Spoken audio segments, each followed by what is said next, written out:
नमस्कार दोस्तों, स्वागत है आपका स्टडी फॉर सिविल सर्विसेज में। वीडियो को पूरा देखिए। कोई भी आपका फीडबैक है, कोई सजेशन है, तुरंत वीडियो में कमेंट करके जरूर बताइए। अच्छा लगे तो वीडियो लाइक जरूर कर लीजिए और ऐसे वीडियो लगातार फ्री में पाने के लिए चैनल को तुरंत सब्सक्राइब कर लीजिए और बेल आइकन को जरूर टैप कर लीजिए ताकि आगे भी सारे वीडियो आपको मिलते रहे। यूट्यूब में फॉलो करते हैं तो प्लीज ये वाला फ्री टेलीग्राम चैनल जरूर ज्वाइन कर लीजिएगा। सारे नोटिफिकेशन, सारे अपडेट यहीं पे आते हैं, ध्यान रखिएगा। स्टडी फॉर सिविल सर्विसेज का कोई भी पेड ग्रुप अगर आपको ज्वाइन करना है तो सिर्फ 856480560660897523864455 यही नंबर है हमारे, सिर्फ जहां पे कॉल या व्हाट्सएप कर सकते हैं।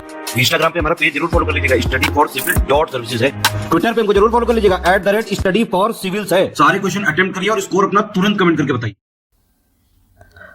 दोस्तों नमस्कार, स्टडी फॉर सिविल सर्विसेज में आप सभी का स्वागत है। इस पर्टिकुलर वीडियो सीरीज में हम जो ARO एग्जामिनेशन है उसकी पेड क्विज देख रहे हैं वीडियो फॉर्मेट में। कंटिन्यू करेंगे यहाँ पे, ठीक।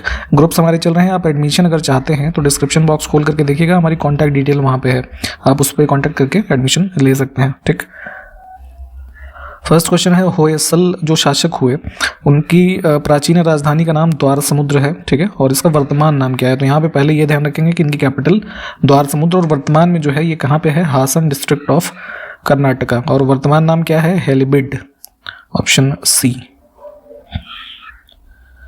देखिए, स्मारक तथा शासक से संबंधित सही युग्म चुने। बहुत ध्यान से देखा करिए क्या पूछा गया है, ठीक है। तो देखिए, सिकंदर लोदी का जो ये है मतलब मरने के बाद जो इनकी वो कह लीजिए एक तरीके से समाधि बनी, मकबरा, तो ये है दिल्ली में। तो डबल डोम स्ट्रक्चर है इस पे, है ना, जैसे एक डोम ये, फिर इसके ऊपर एक डोम ये बना हुआ है, ठीक है। तो ये बिल्कुल ठीक है। अष्टभुजीय मकबरा जो है शेर शाह सूरी का है, ये कहाँ पर है, जैसे इंग्लिश में आपने ऑक्टागन पढ़ा होगा, तो ये है उसमें बिहार में, सासाराम में, तो ये भी ठीक है। तो दोनों की आकृतियों को भी ध्यान रखेंगे, ठीक। मांडू के जहाज महल का निर्माण निम्नलिखित में से किस शासक ने करवाया था। तो मध्य प्रदेश का जो वर्तमान ये जिला है धार, ठीक है, यहाँ पे ये स्थित था। और माना जाता है कि जो है 15वीं सेंचुरी के आसपास जो है कंस्ट्रक्शन इसका हुआ है खिलजी डायनेस्टी के रूलर्स के द्वारा, ठीक है। और वो उनकी जो क्वींस थी, है ना, उनके रहने के लिए एक तरीके से इसको निर्मित किया गया। और आर्किटेक्चर इसका जो था ये इस्लामिक आर्किटेक्चर नहीं बल्कि हिंदू स्टाइल ऑफ आर्किटेक्चर जो उस समय था उससे मिलता जुलता है, तो ध्यान रखेंगे, ठीक। तो पहले लोकेशन ही ध्यान रखें, कभी पूछ ले कि जहाज महल कहाँ पे है, तो मांडू वर्तमान में कहाँ पे, धार मध्य प्रदेश, ठीक। तो यहाँ पे नन ऑफ द अबव को चुनेंगे, ठीक। वैसे इसमें जो है गयासुद्दीन खिलजी का नाम आता है ना, तो ध्यान रख सकते हैं इसको भी कि उसके जो है निर्देशन में इसका निर्माण किया गया। कुछ अन्य मॉन्यूमेंट्स हैं और कहाँ पे स्थित हैं, ठीक है। इन सब की हो सके तो इमेज एक बार आप अगर सर्च करके देख लेंगे तो आपको ज़्यादा लंबे समय तक याद रहेगा, ठीक। तो कौन सा सुमेलित नहीं है, तो ये अदीना मस्जिद मांडू में नहीं है। ये बेसिकली अगर हम बात करें इसकी लोकेशन तो वेस्ट बंगाल में जो है इसकी लोकेशन है। और ये सिकंदर शाह होता शासक था अराउंड 1360 AD के आसपास से, उस दौरान इसको जो है निर्मित किया गया। तो ये गलत हो गया, अन्य ऑप्शंस जो है ठीक है। हाँ, यहाँ पे देखिए कुछ डिटेल भी है, इसको देख लीजिए एक बार पॉज करके। लखनऊ समझौते, लखनऊ पैक्ट पर किसके बीच हस्ताक्षर हुए, ठीक है। तो लखनऊ सेशन जो हुआ उसमें दिसंबर 1916 में, तो मुस्लिम लीग और इंडियन नेशनल कांग्रेस के मध्य जो है ये अग्रीमेंट था। ऑप्शन बी को चुनेंगे। इसमें ध्यान रखेंगे कि कांग्रेस की तरफ से जो एक तरीके से कह लीजिए सिग्नेचर किया है ना, वो बाल गंगाधर तिलक जी ने, और मुस्लिम लीग से जो है मोहम्मद अली जिन्ना। ये नाम भी अक्सर पूछ लेते हैं डिटेल में, तो थोड़ा ध्यान रखेंगे। गजनी के सुल्तान महमूद ने किस प्रसिद्ध भारतीय मंदिर पर हमला किया था। काफ़ी पॉपुलर है। गजनी ने जो है सोमनाथ मंदिर को अटैक किया था गुजरात में, ऑप्शन सी को चुनेंगे, ठीक है। लगभग 1000 से 1027 AD के मध्य इसने भारत पे 17 बार आक्रमण किए, ठीक है। और मोस्टली लूट, है ना, किधर मतलब एक मंशा होती थी, और यहाँ पे सबसे जो मेजर हुआ वो सोमनाथ मंदिर वगैरह जब लूटे गए, तो इस इवेंट को ध्यान रखेंगे। नेक्स्ट है पॉमेल हॉर्स, रोमन रिंग्स और वॉल्टिंग टेबल, ये स्पोर्ट्स से संबंधित टर्म्स हैं, ठीक है।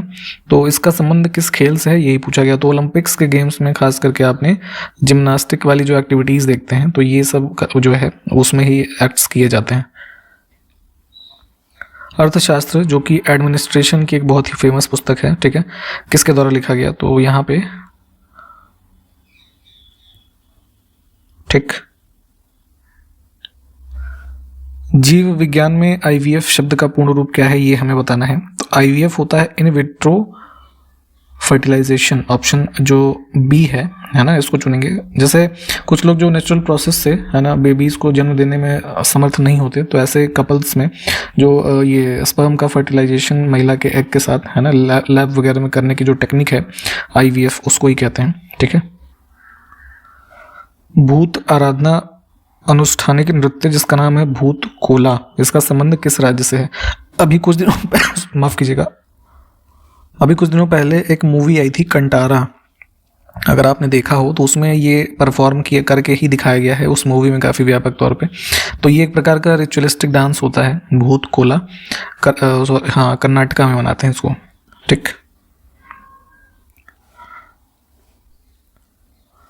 1854 में ईस्ट इंडिया कंपनी के कोर्ट ऑफ डायरेक्टर्स के द्वारा भेजा गया वुड्स डिस्पैच, जिसको हिंदी में वुड का नीति पत्र भी कह सकते हैं, इसमें से किस जो है क्षेत्र से संबंधित था? तो ये बेसिकली इंडिया में जो है कमीशन जो क्रिएट किया गया 1854 में, उसको इंडिया जो है एक तरीके से इंग्लिश लैंग्वेज की जो लर्निंग है ना, और फीमेल एजुकेशन, इसको आगे बढ़ाने के लिए भेजा गया था, ठीक। तो विकल्प बी।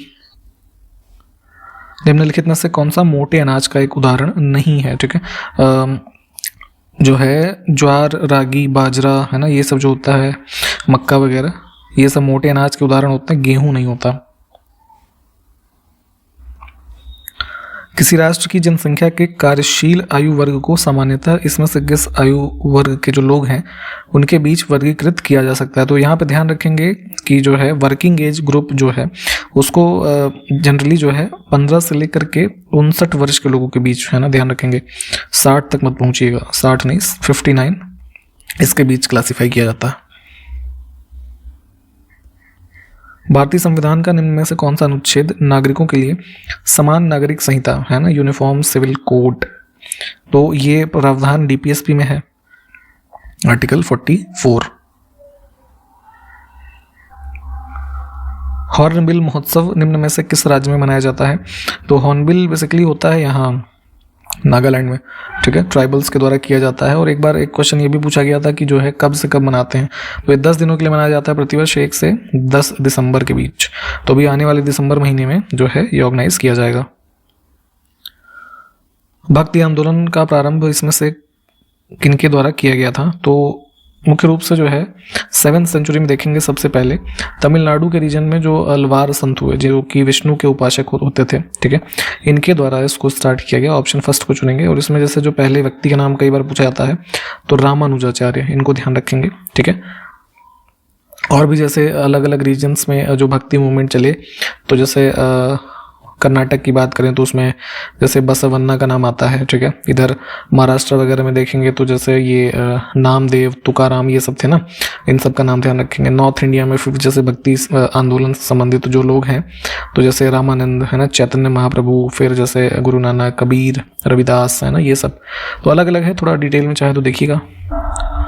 गौतम बुद्ध और भक्ति आंदोलन से संबंधित जो मीराबाई के बारे में आप पढ़ते हैं, इनके जीवन दर्शन में मुख्य साम्य क्या था? ठीक है, तो अगर हम देखें सिमिलैरिटी इन दोनों के जो मान्यताएं थी, तो संसार दुखपूर्ण है ना, ये कॉमन बात निकल के आती है।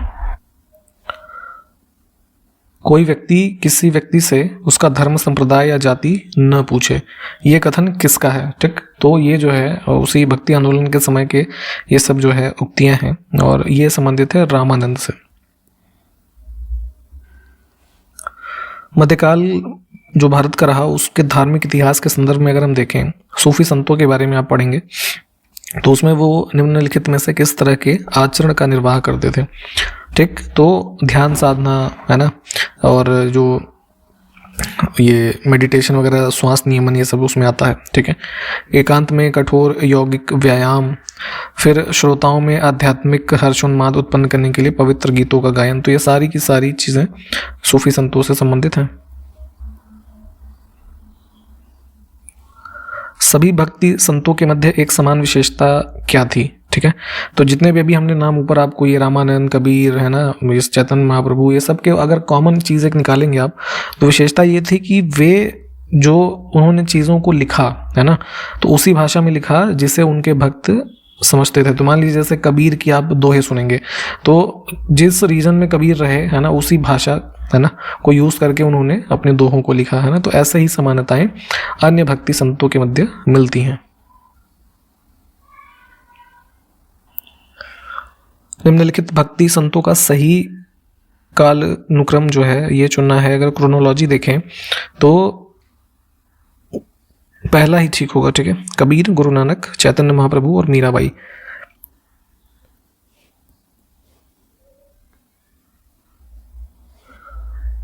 निम्नलिखित में से कौन भक्ति आंदोलन का प्रस्तावक नहीं था? भक्ति आंदोलन के संबंध में जैसे अभी हमने ऊपर जितने नाम देखे, तो यहाँ पे देखिए इन सबको बहुत डिटेल में नहीं पढ़ना है क्योंकि आपका एमसीक्यू बेस्ड एग्जाम है, ठीक है। पीसीएस वगैरह का एग्जाम हो तो खैर वहाँ पे हमें डिटेल में पढ़ने की जरूरत होती है, बट इसमें देखें अब जैसे भक्ति आंदोलन से संबंधित इसमें कौन नहीं है, तो यहाँ पे कुछ और नाम, ये लोग भी भक्ति आंदोलन से संबंधित रहे अलग अलग समय काल में। नागार्जुन की बात करें तो ये बेसिकली इसी टाइम पीरियड में जो है एक कह सकते हैं ये बुद्धिस्ट फिलोसफर रहे, ठीक है, शून्यवाद की मान्यता से संबंधित, ठीक। भारत में चिश्तिया सूफी मत को किसने प्रतिपादित किया था? तो सूफिज्म में भी जो कई तरह की चीज़ों के बारे में इंफॉर्मेशन है, तो उसमें से चिश्तिया संप्रदाय की हम बात करें, चिश्तिया सूफी मत की स्थापना जो है ये अजमेर में, ठीक है, अजमेर के रीजन में ख्वाजा मोइनुद्दीन चिश्ती, ठीक, इनसे संबंधित है। अब 12th सेंचुरी के आसपास मान लीजिए अगर समय काल की बात करें तो। निम्नलिखित सूफी संतों में से कौन एक सर्वप्रथम अजमेर में बसे? तो अजमेर रीजन जो है ये भी इन सब चीज़ों से संबंधित रहा, सूफी, ठीक। तो यही मोइनुद्दीन चिश्ती, ऑप्शन फर्स्ट को चुनेंगे। इनका एक नाम एग्जाम में कई बार पूछ लेते हैं, इनको गरीब नवाज कहते थे, ठीक है, इसको भी ध्यान रखेंगे। ख्वाजा मोइनुद्दीन चिश्ती किसके शिष्य थे? ठीक है, तो इनके गुरु का नाम था ये ख्वाजा उस्मान हारूनी, ठीक है, ईरान के थे, ऑप्शन डी। अजमेर में ख्वाजा मोइनुद्दीन चिश्ती की दरगाह पर जैसे नज़र चढ़ाते हैं, ठीक है, भेंट कह सकते हैं, ये भेजने वाले प्रथम मराठा सरदार कौन थे? ठीक, तो ये जो है शिवाजी के पौत्र, इनका नाम था राजा साहू। ये सब फैक्ट के तरीके बस याद करिए, ये अक्सर पूछ ली जाती हैं चीज़ें। शेख निज़ामुद्दीन औलिया, ठीक है, इनकी दरगाह दिल्ली में है, ये अक्सर क्वेश्चन पूछा जाता है। तो ये किसके शिष्य थे? तो इनके गुरु का नाम था बाबा फरीद। निम्नलिखित में से कौन चिश्ती सिलसिले से संबद्ध नहीं है? तो यहाँ पे देखेंगे सूफी संत ये सभी हैं, ठीक है, ख्वाजा बख्तियार काकी, अब्दुल जिलानी इसमें ऐड हो जाएंगे, शेख मोइनुद्दीन और निज़ामुद्दीन औलिया, ये सब जो है चिश्ती संप्रदाय जो है उससे संबंधित रहे। अब्दुल जिलानी की अगर बात करें तो ये भी सूफी संत थे लेकिन चिश्ती संप्रदाय से संबंधित नहीं थे। निम्नलिखित में से किसको उसकी उच्च गजलों के कारण भारत का सादी, ये ऐसे ऐसे उपाधियाँ एक तरीके से कह लीजिए पूछी जाती हैं, तो ये कहा गया है।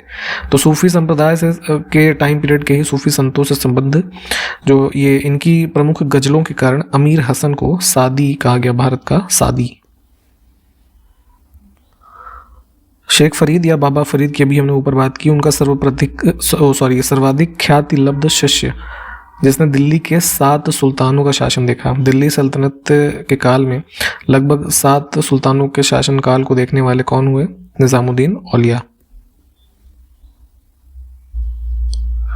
अगला है प्रसिद्ध संत सलीम चिश्ती कहाँ रहते थे? तो मुगल काल के प्रमुख जो सूफी संत हुए सलीम चिश्ती, ये जो है फतेहपुर सीकरी, आगरा। अगला है निम्नलिखित में से किसको शेख उल हिंद की पदवी प्रदान की गई? तो ये टाइटल जो है सलीम चिश्ती की है, ऑप्शन डी। निम्नलिखित युग्मों में से गलत युग्म को पहचानना है, ठीक है। तो यहाँ पे जो सूफी संत से संबंधित जो अलग अलग ऑर्डर इस्टेब्लिश हुए है ना, संप्रदाय, चिश्ती, सुरावर्दी, औलिया, फिरदौसी, तो इनका जो संबंधित क्षेत्र रहा उस रेफरेंस में बातें की गई हैं। तो यहाँ पे औलिया जो है ना, मध्य प्रदेश लिखा, ये भी गलत है। तो ये भी जो है ये मुख्य रूप से दिल्ली वगैरह के क्षेत्र से संबंधित रहे। अति कट्टरपंथी सूफी संप्रदाय इसमें से कौन सा था? ठीक है, तो जितने भी सूफी संप्रदाय की अभी हमने ऊपर बात की या जो अन्य हुए, ठीक, तो ये बाबा उद्दीन नक्शबंद के द्वारा फाउंड किया गया नक्शबंदी, ठीक, तो ये जो है इस्लामिक कह लीजिए ऑर्थोडॉक्स किस्म के सबसे जो है प्रसिद्ध या अति कट्टरपंथी संप्रदाय हुए, सूफी संप्रदाय जितने भी हुए उन सब में। अब इसी में देखिए निज़ामुद्दीन औलिया जो कि काफ़ी प्रमुख है इन सभी में, उनके संबंध में गलत कथन देखना है। बहुत ध्यान से देखा करिए क्या पूछा जा रहा है। अक्सर आप लोगों के क्वेश्चन इसी वजह से गलत हो जाते हैं।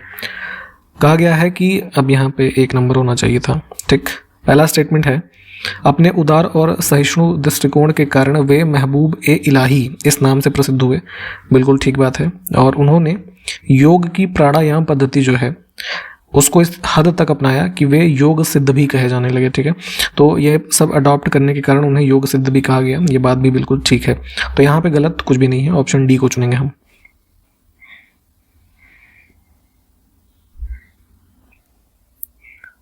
दो स्टेटमेंट है, निम्नलिखित में से कौन सा सही है? ठीक है, संत निम्बार्क अकबर के समकालीन थे। तो देखिए बात यह है कि निम्बार्क जो है ना, ये वैष्णव भक्ति से संबंधित संत रहे और इनका टाइम पीरियड जो है ये 13th और 14th सेंचुरी है। जबकि मुगल बादशाह अकबर का आप शासनकाल देखेंगे तो कौन सा है, वो 16th सेंचुरी का है। ठीक, तो दोनों जाहिर सी बात है अलग हैं, तो ये गलत हो गया। फिर है कबीर की बात हो रही है, कबीर शेख अहमद सरहिंदी से अत्यधिक प्रभावित थे। तो ये बात भी गलत है। ये बेसिकली कबीर जो है शिष्य थे रामानंद के।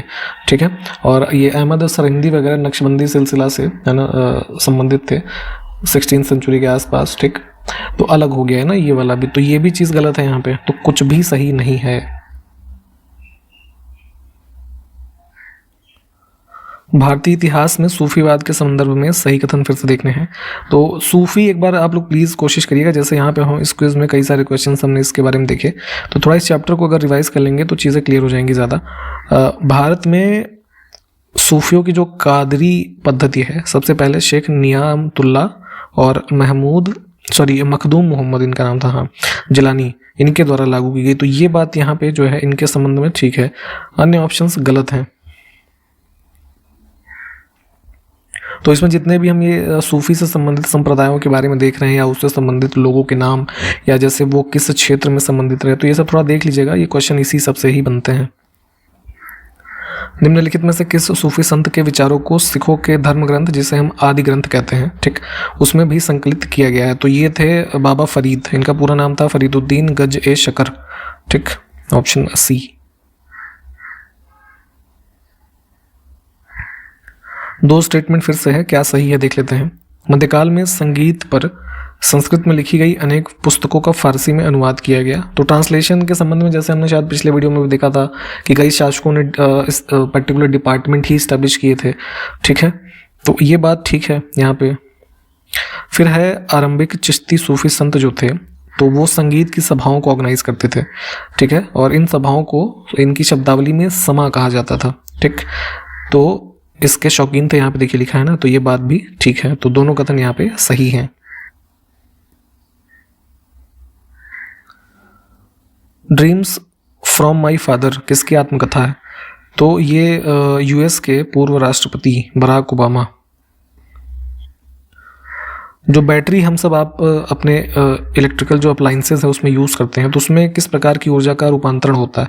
बैटरी में क्या होता है, हमारा केमिकल फील्ड है, अब वो कन्वर्ट होता है रिएक्शंस के माध्यम से, इलेक्ट्रिकल एनर्जी हमें प्रदान करता है। तो बी विकल्प हमारा जो है वो सही हो गया। नेक्स्ट है सुग्गी भारत के किस राज्य का एक प्रसिद्ध लोक नृत्य है?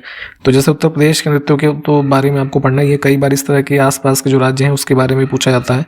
तो ये परफॉर्म किया जाता है कर्नाटक में। ठीक, जैसे अभी हमने ऊपर भूत कोला वाला देखा था। मध्यकालीन भारत के मुगल शासक वस्तुतः कौन थे? तो बाबर से शुरुआत होती है मुगल डायनेस्टी की। ठीक है, तो बाबर की जो मदर थी वो चगताई तुर्की थी। ठीक है, ऑप्शन सी। तो इस वजह से इनको जो है इस ओरिजिन का माना जाता है। पानीपत के युद्ध में बाबर की जीत का मुख्य कारण क्या था? 1526 में बाबर और इब्राहिम लोदी के मध्य जो पानीपत की लड़ाई हुई, तो इसमें इसकी जीत और यहाँ से मुगल डायनेस्टी की शुरुआत है ना होती है। तो रीज़न ये था कि जो है ये बाबर के पास जो उसकी मिलिट्री पावर थी काफ़ी कुशल थी। ठीक, ऑप्शन हम बी को चुनेंगे। ठीक, और जैसे तोप वगैरह का काफ़ी व्यापक रूप से इसने इस्तेमाल किया, तो ये सब ने जो है इसको जीत में मुख्य भूमिका निभाई। किस युद्ध में एक पक्ष के द्वारा प्रथम बार तोप है ना इसका उपयोग किया गया? तो अभी हमने बात की first battle of Panipat, Babur और इब्राहिम लोदी। तो बाबर जो की साइड से यहाँ पर पहली बार तोप वगैरह जो है ये सब इस्तेमाल की गई युद्ध में। मेवाड़ के जिस राजा को 1527 में खानवा के युद्ध में बाबर ने हराया वह कौन था? तो खानवा के बैटल में राणा सांगा। ठीक, देखिए नेक्स्ट है, बाबर ने सर्वप्रथम पादशाह की पदवी कब धारण की थी? ठीक है, तो मुख्य टर्म बादशाह ही होता है, वो बादशाह बाद में कहते कहते लोगों ने ये नाम दे दिया। ठीक है, तो एक प्रकार का यहाँ पे जब ये इसमें अराउंड 1504 में, ठीक है, इसने लगभग 12 वर्ष की आयु में जो अब सिंहासन पे बैठा, तो काबुल में यहाँ पे इसने जो है ये पदवी धारण की थी। ठीक, अगला है, बाबर ने अपनी आत्मकथा में किन हिंदू राज्यों का उल्लेख किया है? तो बाबर की आत्मकथा क्या है? बाबरनामा। ठीक है, और इसमें इसने जो है मेवाड़ और विजयनगर, है ना, कृष्णदेवराय वगैरह के बारे में उल्लेख किया। तो 2 ये होगा। इसके अलावा जैसे जो उस समय के 5 मुस्लिम स्टेट्स के बारे में जो इसने मेंशन किया है, इसमें कौन कौन से? बंगाल, दिल्ली, मालवा, गुजरात और बहमनी। ठीक, इनके नाम भी ध्यान रखिएगा। निम्नलिखित मध्ययुगीन शासकों में से कौन सा एक उच्च शिक्षित था? तो हाईली क्वालिफाइड था ये शेरशाह सूरी, है ना। जैसे उधर देखेंगे तुगलक डायनेस्टी में मोहम्मद बिन तुगलक, है ना, काफ़ी जानकार था, तो वैसे ही यहाँ पे इसका नाम ध्यान रखेंगे। ठीक, तो यहाँ पे ये वीडियो हमने कंप्लीट किया है। जितने भी क्वेश्चंस हमने देखे हैं खास करके सूफी वाले, उसको रिवाइज कीजिएगा प्लीज़। ठीक है, और इसके आगे क्वेश्चंस को अगले वीडियो से देखेंगे। ठीक है, तब तक के लिए नमस्कार, जय हिंद।